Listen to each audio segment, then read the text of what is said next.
one of the things that you want to do when you're designing the life that you are looking to achieve in the new place, in the new space, is visualize. So you got to see it in your mind. Visualize. Visualize it. Talk about where are you going to put your stuff? So, y'all, I'm really anal when it comes to us moving.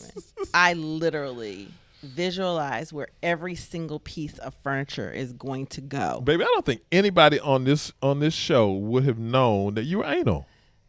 Is that a dig, y'all? I think that's a dig. That was not. You need to stop. No, I'm saying in terms You see of how passive aggressive my no. husband is? What I'm saying is in terms of how you like your space, in terms of the organization and how you structure things. That you have a vision. See how you trying to clean it up, y'all? You have a specific motivation around the crispness, okay, and the order in which you need to have your space in, and I appreciate that about you. Yeah, he had to clean it up, y'all. So said with love. With love. Thank you, Care 007. Yes, he said that with love. Care 007 saw that Michael Jackson joint. Yeah. With love. With love. Now I said this with love. So map out every place you're going to put your furniture. Your current furniture. Yes. Right? Mm-hmm. And then whatever doesn't fit, whatever you can't get up the stairs, whatever, just sell it. Just give it away. Sell it. Have somebody come pick it up. Yeah. Don't take it with you. Yeah. Don't take it with you thinking, oh, I'm going to find a place for it. And I love this, right? Because Tracy did this with the places that we moved to, right? And so when you find a place online or you go and see a place, sometimes when there's not furniture laid out in the in the space, you can't really quite envision everything and what your life will be exactly. Yeah. This woman here finds a place and then takes inventory of everything that we have in our existing space and then physically places it in the rooms throughout the house, throughout the apartment, throughout the townhouse, whatever it is, of how we're going to live when we're in there. And so I said, baby, are we going to take this piece? She said, no, we're not taking that. Yeah. I said, wait, but that was the piece that it doesn't have any place to go. But baby, we've had this in our family for. Let it go. It's gonna be all right. She like LIG. I was like, what? Child, our house will look crazy. But when you get there, and you already have a place for everything that you have, and then if you need to pick up one or two pieces, once you get to your new location to finish off your space, it works out so well. Yeah, so sell what doesn't fit. Also, clothing. What you gonna wear? What type of clothes do you need for the climate you are moving to? Right. So like maybe if you live in Florida or you live in Texas and you move into the DMV, you might need a coat. To buy some socks. You might need some socks. You're gonna need some extra underwear. You might need some boots. You're gonna need a hat. You might need some long handlers. You're gonna need some gloves. My dad said, you better get your long handlers, fella. Yeah. Get your that hawk out there, fella. You better take you better put your long handlers on. I had to learn this lesson when I moved here from Florida the very first time. My friends, they were like, girl, you ain't got no socks. Girl, where you socks I was like, at? I barely have shoes. Girl. I wear penny loafers. Yeah. And sandals. They're like, girl, we not in New York, but it gets a little colder here than it does in South Florida. Yes, it does. Yes, it does. The next thing you want to do is plan out your commute and the cost of your commute. Right. Don't just go buy that house because that house was pretty and or just because of this. But understand what your daily life is going to be like because that contributes to the quality of your life. We talk about that a lot on the show too, yeah, right? we really do. Where do you work? Where do you live? What does that look like? How long does it take you to get there? How are you going to get there? Are you going to drive yourself? Are you going to take the train? What are the costs of that? What are the other impacts of that to your life? You got to know how that shapes up. Yep. The other thing you want to do is join the Nextdoor app.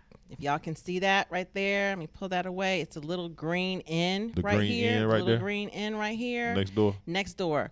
Join the Nextdoor app on your phone, and it's going to give you all your neighbor's business. Tracy knows what's happening. Y'all, I get up in the morning, I be like this. I be scrolling. Who broke into who house? Who talking about who? Who yelling at who for taking stuff? 4 streets over so-and-so, what happened? Sorry, we're out of focus here. There we go. Yeah, I tell Heath all the goings on in the neighborhood. Babe, how you know that? I'm on Nextdoor. If y'all are not on Nextdoor, no, we are not sponsored. No. They are not sponsors of this show. Nope. Get on Nextdoor. Get on next door. It is amazing. It's so much fun. Yeah, and It's I so much sold stuff when I lived in North Carolina. I used to leverage next door for And sell stuff. getting rid of things that I didn't Yep. necessarily It was so need, or like easy. we bought something new, and Yep. like all of a sudden we Didn't don't have need a it. place for this thing or that thing or some sports equipment or whatever it is, right? You just go on next door. It's like, yo, I got this over here, $50, come get it. Come and boom, it's gone. People roll up in the truck. People say, "Oh, I bought too much mulch. Come and get it." Boom, it's gone. Yep. Oh, y'all.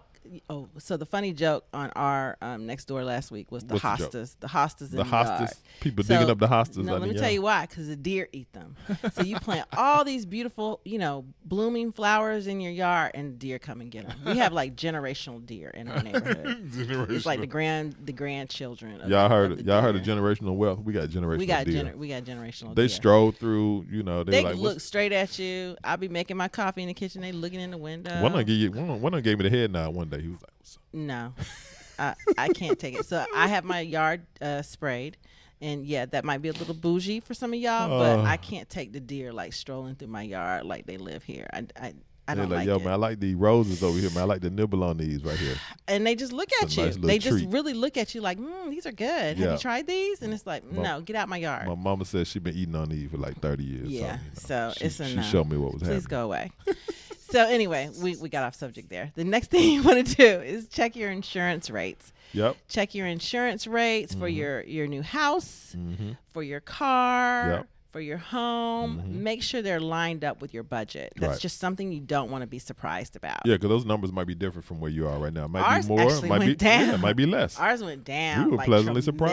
tremendously, Mhm. tremendously. Yeah, from North Carolina to here, we were like, it's less? What? Yeah. And then how close are the services that you're used to? Yo, my pizza joint. Your beauty salon, your pizza joint, Where I'ma where get you my- work I'm out, gonna get my clothes clean. where you get your nails done. Where your How services? close are those services to you? Don't assume Mm-hmm. that they're going to just be right there. It in might the be different. neighborhood. Yeah, and you might not even like it. So make sure you Yeah. have, you Or it keep might be track of that. closer than what you're accustomed Yeah, to. it might be better. Mhm. Now this is something that I do. Go ahead, and I baby. just really wish everybody would do this. Talk to her, baby. But Talk when to you her. move into a house, Mhm. you have to eat. And I think we forget that. Everybody got to eat. We forget that. So what we have a tendency to do Mm-hmm. is eat out, and then you get fat. Not to mention the strain on your budget. Yeah.